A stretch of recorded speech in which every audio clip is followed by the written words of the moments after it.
My name is Francesca Hamilton Acker, and I work with Acadiana Legal Service Corporation, where I've worked for over 25 years. I know Joe Oelkers from Acadiana Legal Services. I came to Acadiana Legal Service in 1993 as an intern from USL, back then, UL now. And Joe was at that time the executive director of Acadiana Legal Service. I'm John Swift. I've known Joe for about 30 years. We met back when I was working with the Lafayette Volunteer Lawyers Association trying to set up a pro bono program. And Joe was the head of the Acadiana Legal Service Corporation, which he's been for almost 4 years. Good evening. My name is Dave Ernest with the law firm of Hurlburt, Monrose and Ernest, and I'm also the vice president of Acadiana Legal Service Corporation.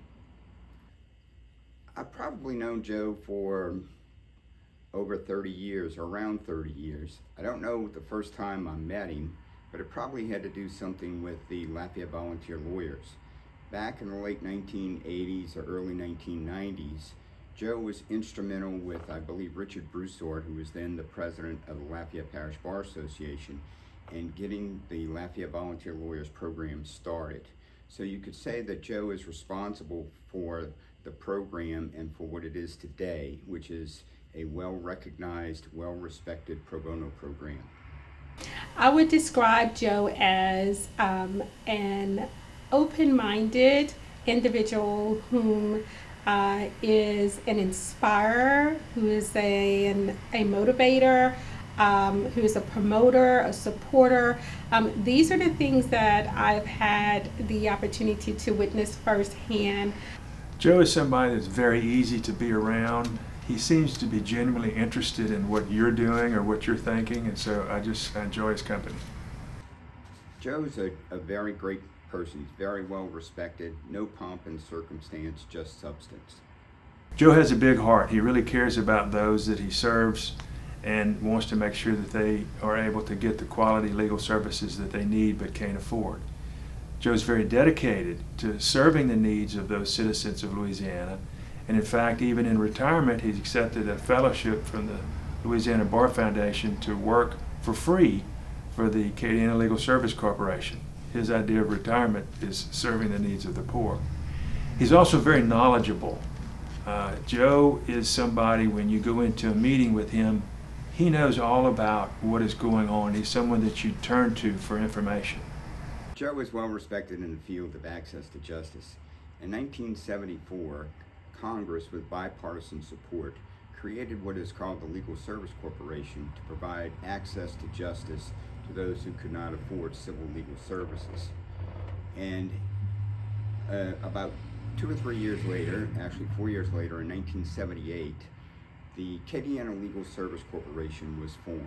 I looked it up on the Secretary of State's website. And Joe became its first director about 2 years after he graduated from law school. And since then, he has been the executive director of that organization until he retired about 4 or 5 years ago. But what people don't realize is, as the executive director of Acadiana Legal, Joe is the equivalent of a managing partner of a large law firm with multiple offices in different cities.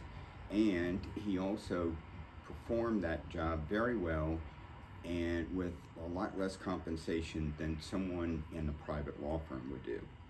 I think that Joe is a obvious choice for being in the Hall of Fame for his commitment to the profession for over 40 years.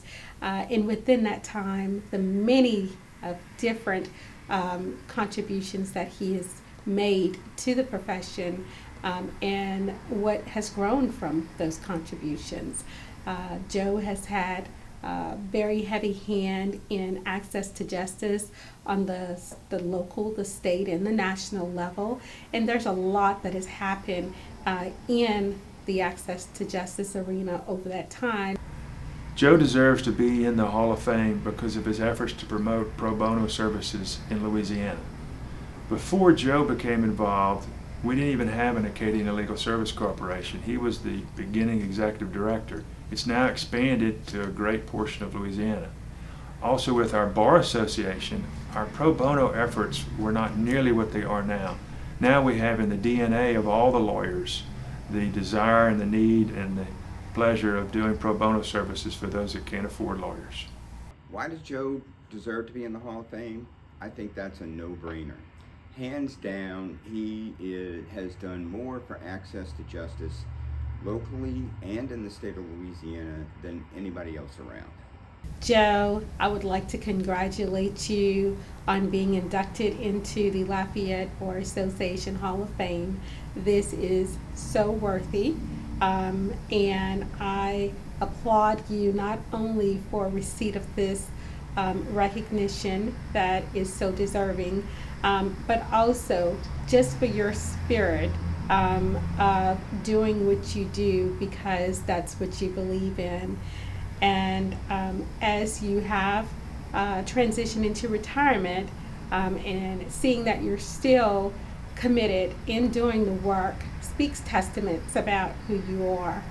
I wish you well and hope that you enjoy and receive all of the compliments that is due you and more as a result of receipt of this award. Congratulations, my friend. Joe, I want to congratulate you for your recognition for the Hall of Fame. I'm proud to call you a friend and a fellow lawyer, and I want to thank you personally for everything that you've done for me and the lawyers in Louisiana and for the citizens who have been able to receive legal services that otherwise were not able to afford it. You've truly delivered access to justice for all. Thank you, Joe. Congratulations, Joe, for an award well deserved.